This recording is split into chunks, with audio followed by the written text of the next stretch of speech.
최근 뉴욕타임스에 실린 한국 산후조리원 체험 기사가 관심을 끌었는데요. 내용을 간단히 살펴보면 다음과 같습니다. 미국 여기자가 직접 한국의 산후조리원을 경험한 뒤 서울의 산모들 조리원에서 3주간의 보살핌과 숙면이라는 제목으로 자신의 산후조리원 체험기를 실었습니다. 산모는 출산 후 2주간 호텔과 같은 곳에서 보살핌을 받고 잠은 산후조리원에서 산모들이 누릴 수 있는 최고의 호사라고 평가했는데요. 이 기사가 미국인 산모들 사이에서 엄청 화제입니다. 뿐만 아니라 본격적으로 미국 곳곳의 대형 도시에서 한국의 산후조리원을 벤치마킹한 고급 산후조리원이 생겨나면서 산후조리원 산업이 미국에 빠르게 뻗어나가고 있습니다.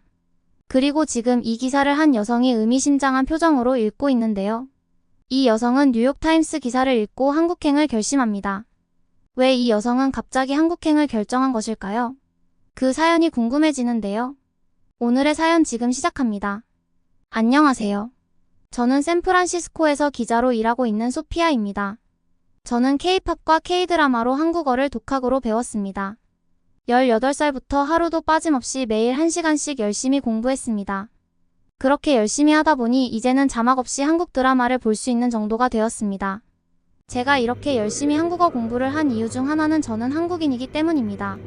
저의 동양적인 외모는 저의 한국인 어머니께 물려받은 것이라고 하더라고요. 하지만 전 어머니를 직접 본 적이 없습니다. 왜냐하면 어머니는 저를 낳으시다가 돌아가셨기 때문입니다. 그리고 저를 낳기 전에 아버지와 결별하셔서 저는 태어나자마자 고아가 되었습니다. 하지만 다행히 지금의 부모님을 만나 미국으로 입양되어 따뜻한 보살핌을 받고 자랐습니다. 미국에서 자라난 탓에 한국에 대해서는 막연한 궁금증만 있었지 잘 아는 것이 없었습니다. 그리고 오히려 어렸을 때는 한국을 기피했던 적도 있었습니다. 왜냐하면 학창시절에는 동양인처럼 보이는 제 외모로 놀림을 많이 받았었습니다. 그래서인지 사춘기가 됐을 때는 백인들 사이에서 튀는 제 외모가 너무 싫어서 거울을 보며 많이 울기도 했습니다. 일부러 금발로 염색하고 화장도 일부러 밝게 하고 다녔습니다. 이렇게 동양적인 외모가 싫다고 염색과 화장을 해도 부정할 수 없는 게 있었습니다. 바로 신체적인 특징입니다.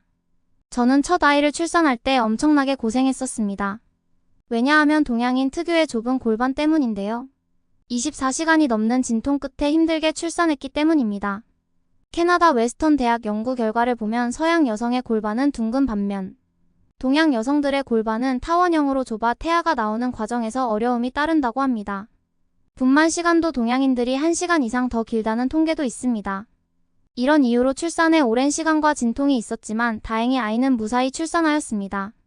천사 같은 아이를 품에 안았을 때는 정말 더할 나위 없이 기뻤는데요. 기쁨도 잠시 저에게 또 다른 시련이 닥쳤습니다. 미국에서는 출산 후에 한국처럼 산후조리 시간을 갖지 않고 일상과 비슷하게 지냅니다. 저도 마찬가지였었습니다. 아이를 낳고 30분이 지나자 간호사는 저에게 샤워를 하라고 말했습니다. 분만을 하느라 젖었기도 하고 위생 상태도 개선을 위해 깨끗하게 씻어야 한다는 이유였습니다. 그리고 샤워가 끝난 후에는 분만 과정을 통해 빠져나간 혈액과 체액을 보충하기 위해 시원한 주스와 피자를 줬습니다. 이처럼 서양 산모들은 산후에 특별한 보양식도 먹지 않고 바로 평범한 일상으로 돌아갑니다. 저도 서양 산모들처럼 산후조리 없이 하루를 보냈습니다. 그렇게 아이를 낳고 하루 만에 퇴원 후 집으로 왔는데 몸이 정말 안 좋았습니다. 골반과 허리가 욱신거려서 제대로 앉아있지 못했습니다. 근육통, 관절통, 요통 등 온몸에 통증이 몰려왔는데요. 특히 아이를 안기 힘들 정도로 손목 통증이 심했습니다. 게다가 갑자기 찾아온 전몸살 통증은 끔찍할 정도였습니다. 가슴이 욱신욱신 화끈화끈하다가 거짓말같이 돌덩이처럼 딱딱해져서 온몸이 바르르 떨릴 정도였습니다. 물론 미국에서도 출산 관련해서 도와주는 서비스가 존재하기는 하지만 서비스 비용이 너무 비싸서 당시 저의 수입으로는 엄두를 낼 수도 없었습니다. 이렇게 저는 아무런 전문가의 도움을 받지 못했고 정말로 아이와 남편을 안고 울면서 하루하루를 견뎌냈습니다. 하지만 결국 힘에 부쳤고 모유 수유는 포기할 수밖에 없었습니다. 심지어 한여름인데도 손발이 너무 시리고 차가워서 아이를 그냥 안으면 아이가 깜짝 놀라 울기도 했습니다. 정말 몸도 아프지만 아이까지 울 때면 저는 정말 무너지는 것처럼 힘들었습니다. 후에 알게 되었지만 제가 겪은 증상들이 산후풍의 증상들이었습니다. 산후풍이란 출산 후 조리를 소홀히 하여 얻는 모든 증상이나 전신 증후군을 말합니다. 이렇게 힘든 시간 속에서도 아이는 다행히 건강하게 자라주었습니다. 아이가 커가는 모습에 보람을 느꼈고 세상의 어떤 기쁨보다도 큰 기쁨이었습니다. 그리고 아이가 커갈수록 저의 어머님에 대한 궁금증이 커졌습니다. 저를 혼자 낳느라 얼마나 힘드셨을까? 저를 혼자 두고 떠나셨을 때는 편하게 눈을 감지도 못하셨을 텐데. 이런 생각과 궁금증이 제가 부모가 되어보니 점점 커져만 갔습니다. 그렇게 막연한 그리움을 갖고 다시 일상으로 돌아가 살았습니다. 2년 후 저는 다시 임신을 하게 되었습니다. 남편과 저는 정말 감사했지만 한편으로 다시 두려워졌습니다. 제가 겪었던 끔찍했던 산후통을 생각하면 다시 출산을 생각하는 건 생각조차 하기 싫은 일이었습니다. 하지만 저에게 내려진 생명을 단순히 통증 때문에 포기하는 건 더 아픈 일이었습니다. 이때 마침 신문에서 한국의 산후조리원 이야기를 듣게 되었습니다. 그리고 이 소식을 같이 들은 미국 양부모님께서 한국에 가서 산후조리를 하는 게 어떻겠냐고 비용은 대주시겠다고 하면서 감동스런 제안을 해주셨습니다. 제가 아직도 손목이 시린 후유증이 남아서 고생하는 것에 마음을 두시던 양부모님의 너무나 감사한 배려였습니다. 그리고 매우 죄송하지만 감사하게 받았습니다. 그리고 또 감사하게도 오랫동안 한국어 공부하면서 알게 된 한국인 친구를 통해서 한국에서 출산할 때 필요한 정보를 얻었습니다. 그렇게 약 2달간 살 집도 빌리고 출산 1달 전 일정에 맞춰 한국으로 출국했습니다. 그리고 한국에서 출산을 위해 병원을 방문했는데요. 미국과는 완전 다른 한국의 시스템에 깜짝 놀라 경외감마저 들었습니다. 일단 매우 친절한 의료진의 응대에 놀랐습니다. 그리고 저의 힘들었던 첫 출산을 듣고는 한국 의사 선생님께서 무통주사를 추천해 주셨는데요. 미국의 비싼 의료 비용만 생각해서 거부하려고 했지만 생각보다 저렴한 비용을 듣고는 아무런 걱정 없이 무통분만하기로 결정했습니다. 그렇게 걱정했던 출산이 첫 출산과는 비교도 안 되는 적은 통증으로 자연분만하였습니다. 그리고 미국처럼 바로 다음날 퇴원하지 않고 2박 3일간을 병원에서 보냈습니다. 또다시 저는 불안에 휩싸였습니다. 천문학적인 병원비가 나올 것으로 생각했기 때문입니다. 주사 한 방과는 달리 입원비는 어마어마할 것으로 생각했기 때문입니다.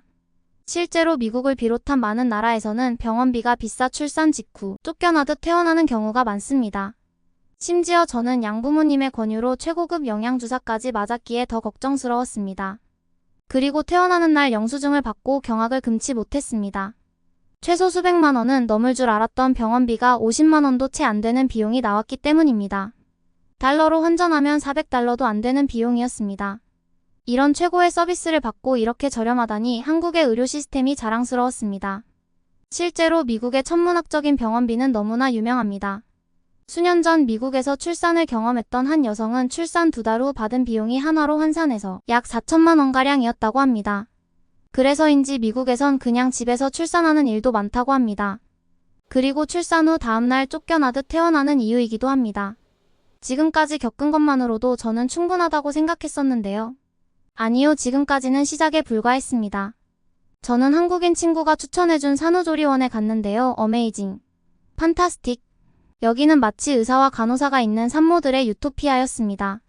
일단 식사부터 미국과는 차원이 달랐습니다. 신선한 야채와 과일들부터 단백질 풍부한 식단들. 특히 그 중에서도 미역국이 정말 인상적이었습니다. 태어나서 처음 미역국을 맛본 미역국의 맛은 바다의 맛을 간직한 감칠맛의 스튜라고 표현할 수 있을 것 같습니다. 미역국은 한국에선 임산부에게 필수 보양식이라고 하시더라고요. 그러면 왜 한국 사람이 미역국을 먹게 됐는지 간호사님께서 말해주셨는데요. 옛날 한 사람이 바닷가에서 헤엄을 치고 있었는데요. 새끼를 갓 낳은 고래가 물을 들이삼킬 때 뱃속으로 빨려 들어갔다가 고래 뱃속을 봤더니 배 안에 미역이 한가득 들어있었다는데요. 고래의 오장육부의 나쁜 피를 미역들이 정화의 물로 바꾸어서 이때 물과 함께 배에서 빠져나왔다는 일화입니다. 이 고래 뱃속에서 살아나온 사람이 미역이 산후 임산부에게 좋다는 것을 알고 세상에 알려서 지금까지 전해졌다고 합니다. 동화 같은 이야기지만 이야기를 듣고 미역국을 먹으니 정말 피가 더 맑아지고 기운이 나는 것 같았습니다.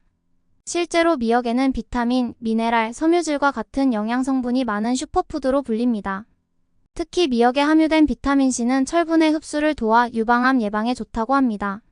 이외에도 엽산, 콜린, 칼슘, 비타민 B, 비타민 K 등 풍성한 영양성분을 고루 함유해 산모의 체력 증진에 도움이 됩니다. 이렇게 건강에 좋을 뿐 아니라 맛도 정말 최고였습니다. 매일 먹어도 질리지 않을 맛이었습니다. 맛있는 식사를 마친 후 아이에게 모유를 먹이는 시간이 있었는데요. 하지만 저는 첫째를 낳고 모유 수유를 포기했던 터라 다시 가능할지 고민하고 있었습니다.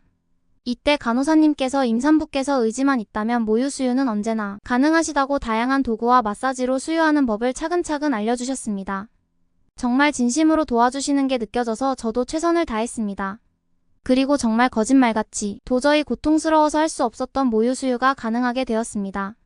이런 방법이 있었다니 정말 쉽게 모유 수유를 포기했던 사실이 너무 후회됐습니다. 산후조리원은 이렇게 단순히 쉬기만 하는 곳이 아니라 산모를 위해 멘탈까지 챙겨주는 종합 산모 관리 시스템이었습니다. 미국에서는 상상 못할 많은 서비스를 산후조리원에서 받았는데요. 그중 가장 도움이 됐던 것은 하루에 한 번씩 전문가가 해주는 마사지 서비스입니다. 늘어난 골반과 자궁을 수축시켜 아이를 낳느라 지친 여성을 위해 처진 배와 가슴까지 매일 1시간씩 산모의 몸이 이전으로 빨리 돌아갈 수 있게 정성스럽게 해줍니다. 또 저에게 맞춤 마사지로 손목이 시린 곳에 파라핀 찜질을 해주셨습니다. 시렸던 손목이 조금씩 따뜻해지면서 정말 제 마음마저 따뜻해지는 느낌이었습니다. 한국의 산후조리원은 몸이 회복되는 것은 물론 마음마저 회복되는 정말 산모에게는 꼭 필요한 곳이라고 느낄 수 있었습니다. 이런 대접을 한국의 여성 대부분이 아이를 낳고 나면 받는다는 것이 사실 부럽기도 하고 놀랍기도 했습니다. 이렇게 꿈같은 2주의 시간이 금세 지났습니다. 이런 꿈같은 생활이 끝나갈 때는 좀 아쉽기는 했지만 정말 만족했기에 감사 인사드리고 산후조리원을 나왔습니다. 그런데 한국인 친구가 미소를 보이면서 아직 끝나지 않았다고 하며 2주 좀 더 쉬고 돌아가더라고 하더라고요. 한국인 친구가 준 선물은 산후도우미 서비스였습니다. 저는 이번에야말로 너무 비쌀 것 같아서 거절하려 했지만 미국처럼 그렇게 비싸지 않으니 성의로 받아달라고 해서 차마 거절할 수 없었습니다. 저는 그렇게 산후조리원에서 2주의 호화 생활을 보내고 다시 집으로 와서 2주 동안 산후도우미님의 보살핌을 받았는데요. 저의 식사 준비, 마사지, 갓난아기 목욕 및 재우기 뿐만 아니라 첫째까지 보살펴 주셨습니다. 저는 온전하게 제 몸 회복에 집중할 수 있었습니다. 그리고 정말 출산 전보다 더욱 홀가분해진 상태로 미국으로 돌아갈 수 있었습니다. 저는 한국에서 건강해진 제 몸과 그리고 둘째를 얻었습니다. 그리고 이제는 한국인이라는 것에 대해 자부심이 마음속 깊이 생기기 시작했습니다. 아이들이 좀 더 크면 남편과 상의해 한국에서 살 계획을 하는 중입니다. 한국의 의료 시스템과 따뜻한 정을 느낀 저로서는 더 이상 한국은 저를 버린 나라가 아니라 살고 싶은 나라가 되었습니다. 감사합니다. 한국. 지금까지 따뜻한 사연이었습니다. 한국에 대한 편견이 바뀌었다니 정말 다행입니다. 지금까지 시청해주신 분들께 감사드리며 오늘 하루도 행복하세요. 구독과 좋아요는 영상 제작에 아주 큰 힘이 됩니다.